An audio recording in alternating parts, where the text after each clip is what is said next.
Give us a tease. What's going on? Give us a tease. What's going on this season? If I had a nickel.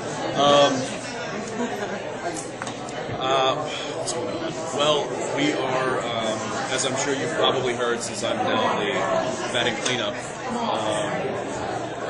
we're getting back to a bit of a season one formula in the sense that we're kind of hitting reset on the whole show. I'm anticipating this season more than any other, in simply in the fact that we set out to tell a 5-year story, and we told it.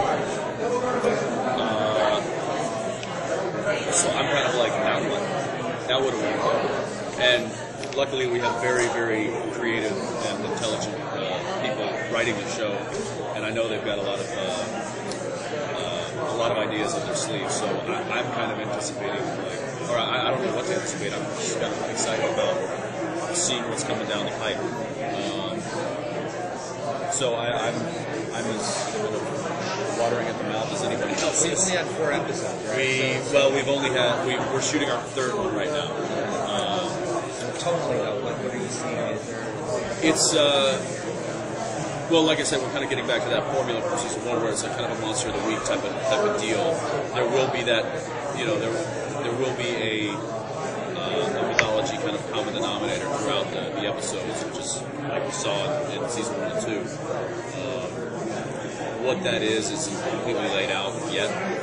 For me, anyway. I'm sure that they have some sort of idea of what's going to happen with that. I just, knowing what we know about the characters for the past 5 years, and then having them put in the position that they are now, where Dean is like, a domesticated individual. He's got a normal job. He's got a girl and basically a kid. Of course, he still has a shotgun underneath his bed. He's still got the rock salt in his trunk and all that kind of stuff. He doesn't drive the Impala anymore. He drives a pickup truck. Not to say the Impala's gone, because it's under a tarp in the garage, and it would be. I know. It is. It's like he's hung it up. He's hung up his boots. But that only lasts for a very short while, and then he, like anybody who has the kind of hunting in his blood, he gets kind of drawn back. He's kind of like the mob. You're never really out of it. Where are the brothers?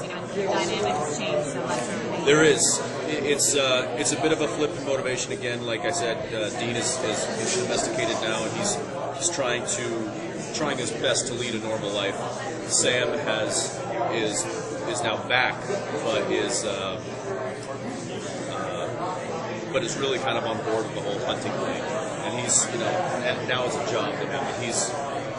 It's what he does, it's his skill, and he's using it, and he's trying to leave Dean alone because he wants Dean to have a normal life. So there's that kind of push and pull of, he wants his brother to work with, but he also wants his brother to live this normal life. So he's left him alone for the better part of a year, which is where we pick up the story in season 6. And then it's just the past catches up to Dean, and Sam can't stay away, and he has to go and get him. And then that's kind of where we pick it up. And it's the struggle of Dean not wanting to get pulled back in, but not really having a choice, and then trying to figure out how he's going to deal with the family, because he knows that he can't bring them into it, and it's kind of too late because he already has. So now he's got to distance himself from it, which is the one thing we didn't want to do. How is that adjusting to suddenly having his family life that's so outside of what's just been the 2 brothers? It's cool, we did this. There's this whole kind of montage that we shot for episode 1 of Dean living this normal life. Going to bed next to a pretty girl, and going to barbecue with the neighbors, and driving his truck to work, and working on the construction site. So it's kind of cool because it's completely out of what we're normally seeing him do. So that was kind of nice to play that different level of just of being a normal guy. And it'll be interesting to see how he gets kind of pulled back into it, even though he doesn't want to. It's kind of undeniable. What was it like acting? Tell us about that. It is a lot more work than just acting. In that I've been doing, I've been acting for 13 years, and so I know I know how to do it. Directing, I've never done it, and I didn't want to fail, so I prepped like no tomorrow. I was poring over the script every night. I was doing shot lists and revising them constantly, and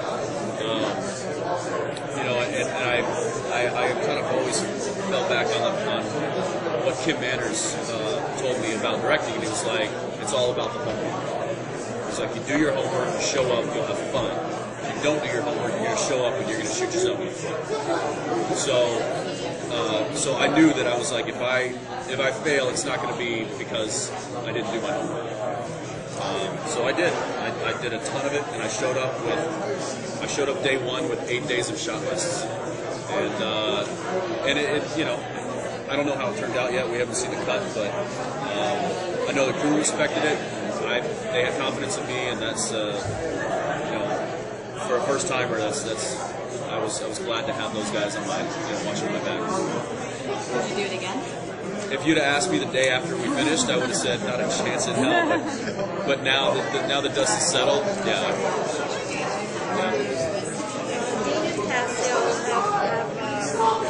Certain relationship. Will that play again next season? I hope so. Misha hasn't he hasn't been in the first 3 episodes, so I'm still waiting for Castiel to show back up.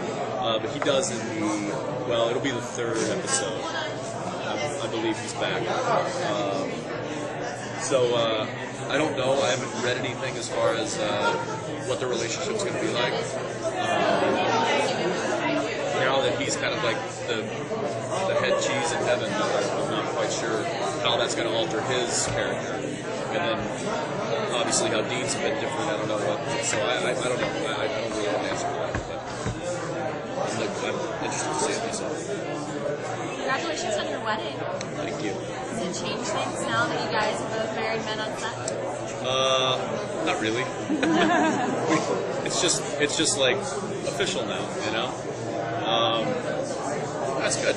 It's good. Totally coincidence. You guys both did it after the end of season 5. Yes. Total coincidence. What was that? Was it like someone stole the other's thunder? So close to each other. Yes and no. I would say that if you know.